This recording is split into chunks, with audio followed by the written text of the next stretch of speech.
La noche tiene ojos, no los ojos de carne y hueso que parpadean bajo la luz del sol, sino pupilas antiguas, negras como el carbón, que observan desde el umbral de lo desconocido. Son los ojos del nahual, la criatura que se esconde en las sombras de nuestra propia humanidad, un eco de leyendas que resuenan en los huesos de la tierra misma. Hoy vamos a desenterrar secretos que la noche prefiere mantener ocultos. Vamos a hablar de los nahuales, seres que caminan entre nosotros, poseedores de un poder ancestral y una dualidad aterradora. ¿Qué pasaría si te dijeras que la persona que te vende el pan cada mañana, o el vecino que siempre saluda con una sonrisa forzada, esconde una forma animal en su alma? ¿Y si ese pacto ancestral, sellado en la oscuridad y alimentado por rituales olvidados, aún estuviera vigente? En este canal no contamos cuentos, desenterramos verdades. Hoy, en Cuentos de la Medianoche, desvelaremos el pacto del nahual, secretos oscuros revelados. Prepárense, porque lo que están a punto de escuchar no es ficción. Es la historia de un pacto que corrompe, de una transformación que aterroriza y de cómo los verdaderos monstruos a veces comparten nuestra propia piel. Sientan la piel erizarse, porque la noche acaba de empezar a revelarse. San Mateo no es un pueblo cualquiera. Sus calles empedradas han sido testigos de siglos, y cada grieta en sus muros es una cicatriz que guarda historias. Aquí el aire se impregna de algo más que el aroma a tierra mojada y a incienso. Huele a secretos guardados bajo llave, a tradiciones que se niegan a morir. Las leyendas de los nahuales no son meros cuentos para asustar. Son susurros de una realidad que acecha en los márgenes, ecos de un poder que se remonta a las raíces mismas de Mesoamérica. Los nahuales, derivados del náhuatl nahualli, el oculto, el disfrazado, son la encarnación de una dualidad primordial, la conexión íntima, casi simbiótica, con un espíritu animal, onental. Cada persona, se dice, nace bajo la protección de un tonal, un animal que es su reflejo espiritual, su guía. Pero para los nahuales, esta conexión trasciende la mera afinidad. Es un vínculo carnal, un camino hacia la metamorfosis. Las historias varían. Algunos los describen como protectores de la naturaleza, guardianes de los bosques y las montañas, chamanes que curan con el poder de la tierra y los animales. Pero en las sombras más profundas de estas leyendas, se habla de brujos, de hechiceros que venden su alma, o quizás la de otros, a fuerzas oscuras para obtener el don de la transformación. Y es aquí donde la línea entre protección y corrupción se difumina, donde el pacto, ese acuerdo silencioso y terrible, entra en juego. No es un don gratuito, exige un precio que se paga no con oro, sino con la esencia misma de la vida. Se dice que el pacto se sella con sangre, a menudo bajo la tutela de la luna, o en lugares de poder olvidado, y este pacto otorga la habilidad de caminar en dos mundos, de ser humano y bestia a la vez, pero a cambio reclama una deuda, una ofrenda, un sacrificio que asegura la permanencia del poder y la perpetuación del horror. El señor Ramiro, el panadero, era la personificación de la normalidad en San Mateo.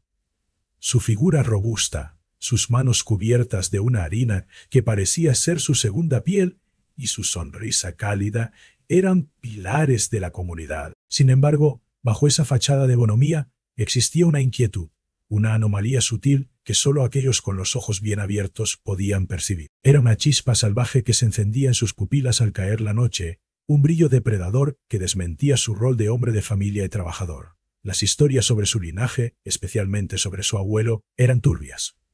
Se rumoreaba que aquel hombre poseía un poder oscuro, que había sido un protector ancestral de estas tierras, pero con el tiempo, las narraciones se tiñeron de sombras, hablando de transformaciones inexplicables y de un pacto sellado en la cadenada las enadadas. Tierra misma, un pacto que se transmitía a través de las generaciones. Los primeros indicios de que algo no iba bien eran casi imperceptibles, fáciles de desechar como meras coincidencias o exageraciones. Los perros del pueblo, guardianes instintivos de la noche, solían aullar desquiciados hacia la panadería de Ramiro en las noches de luna nueva, un coro de miedo sin causa aparente. Los gatos callejeros, criaturas de hábitos silenciosos, se erizaban y huían como si hubieran visto un fantasma al cruzar su calle. Yo mismo, en la penumbra de mis caminatas nocturnas, comencé a percibir movimientos anómalos en mi visión periférica, Sombras que se deslizaban con una agilidad antinatural, siluetas que se desvanecían al instante al intentar enfocarla en un lado galosamente.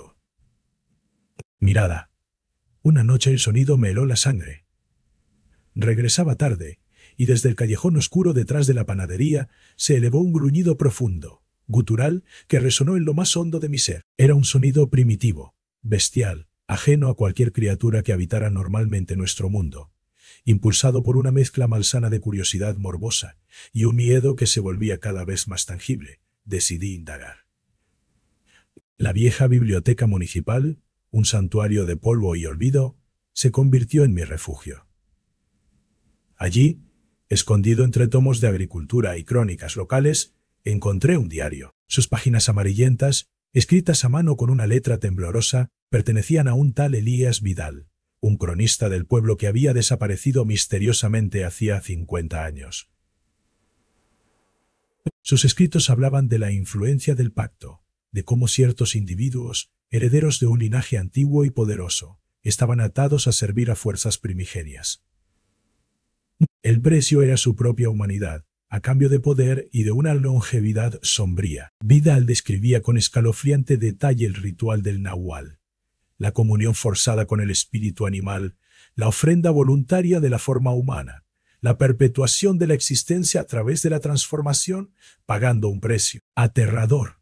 Sus últimas entradas detallaban su obsesión con el abuelo de Ramiro. Hablaba de noches en que el hombre se desvanecía, solo para reaparecer al amanecer cubierto de barro y sangre, con una mirada vacía, como si hubiera atravesado el velo entre los mundos. El diario culminaba con una descripción críptica del pacto, sellado bajo la sombra de un árbol milenario, un pacto que exigía una vida humana cada ciclo lunar, una ofrenda para mantener el equilibrio, para que el Nahual pudiera conservar su forma humana durante el día, pero a costa de su alma. El secreto oscuro, el verdadero horror, era que el poder no era un regalo, sino una esclavitud, un ciclo de muerte y renacimiento que exigía sangre inocente. Una tarde, el destino me llevó de nuevo a la panadería. Ramiro estaba afuera, limpiando las herramientas de su oficio. Su mandil, que solía estar cubierto de la levadura del pan, ahora mostraba manchas oscuras y viscosas, de un color que evocaba la sangre seca y un olor metálico, penetrante. Al levantar la vista, sus ojos se encontraron con los míos. Ya no era solo una chispa salvaje lo que ardía en ellos, era un infierno contenido, un fuego primitivo que prometía consumirlo todo. Su mirada era hipnótica, inquietante. «Buscas respuestas que te quemarán el alma, joven», dijo, su voz grave, resonante, perdiendo la calidez humana y adquiriendo una profundidad gutural, casi bestial. «Los pactos son antiguos, y la noche siempre reclama lo suyo». Un escalofrío recorrió mi espalda, no de frío, sino de la fría certeza de que estaba ante algo mucho más terrible que un simple hombre. Era un guardián, sí, pero también un depredador encadenado a un pacto que lo despojaba de su humanidad. Esa noche, la luna llena se alzó en el firmamento, un disco pálido y observador, colgando como un ojo vigilante sobre el pueblo dormido. La quietud era sepulcral. Me oculté cerca de la panadería, paralizado por una mezcla de terror paralizante y una necesidad imperiosa de presenciar lo que el pacto exigía. Al filo de la medianoche, las luces de la panadería se extinguieron, sumiendo la calle en una oscuridad casi total. Y entonces lo vi. Una figura oscura y encorvada se deslizó por la puerta trasera. No caminaba, se arrastraba, sus movimientos inicialmente torpes, casi vacilantes, pero ganaban una fluidez espeluznante a cada instante. Se dirigió hacia el viejo y seco árbol que se alzaba en el patio trasero de Ramiro, un vestigio de tiempos más verdes.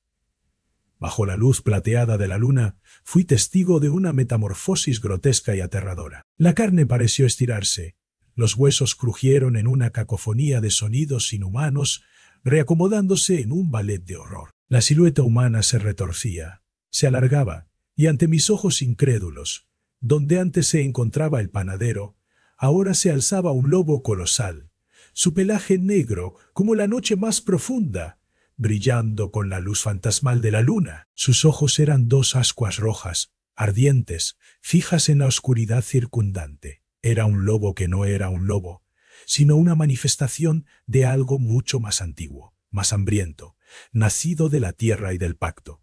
El lobo aulló, un sonido desgarrador, prolongado, que atravesó la noche y pareció desgarrar el propio tejido de la realidad.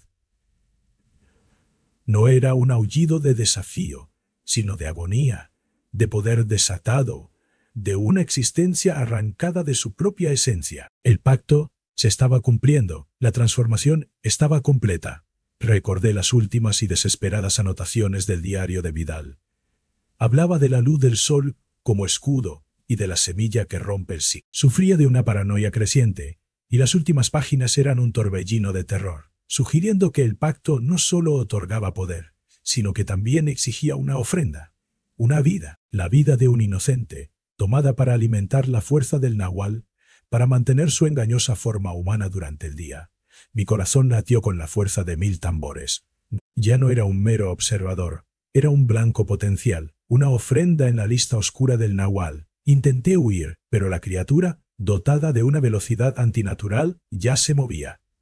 Corrí por las calles desiertas de San Mateo, cada crujido, cada sombra, una amenaza inminente. El sonido de las garras del lobo, golpes secos y duros sobre el pavimento, resonaba a mis espaldas, una sinfonía de terror que me perseguía. Las sombras mismas parecían cobrar vida, retorciéndose, alargándose, formando garras y fauces que anhelaban atraparme. La propia noche, cómplice del nahual, se había convertido en mi enemiga. Encontré refugio en una vieja bodega abandonada, un cascarón vacío donde el polvo y el olvido eran los únicos habitantes. El pánico me ahogaba. Mi respiración era superficial y entrecortada. Podía escuchar los pasos del lobo rodeando el edificio, su respiración pesada, gutural, filtrándose a través de las rendijas de las paredes podridas. Sabía que el escondite era solo un aplazamiento temporal. El nahual, alimentado por el pacto, era implacable. La desesperación me obligó a volver al diario de Vidal, a buscar cualquier indicio de salvación. La luz del sol, como escudo, había escrito: la semilla que rompe el sí. Las palabras eran crípticas, un último y desesperado intento por dejar un rastro. Encontré unas pocas semillas de girasol olvidadas en un rincón, polvorientas y secas. Con manos que temblaban incontrolablemente, las rocié con el poco agua que llevaba. No esperaba milagros, solo la posibilidad de una distracción, una efímera tregua.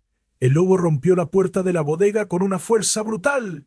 El sonido de la madera astillándose resonó en el espacio confinado.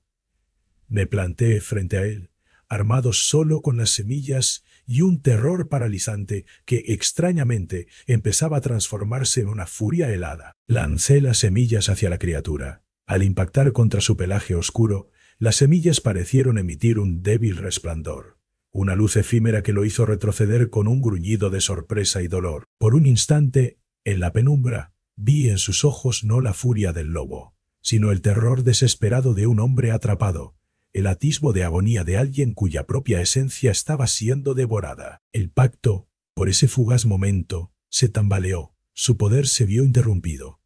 Aproveché esa brecha, esa grieta en la armadura del nahual.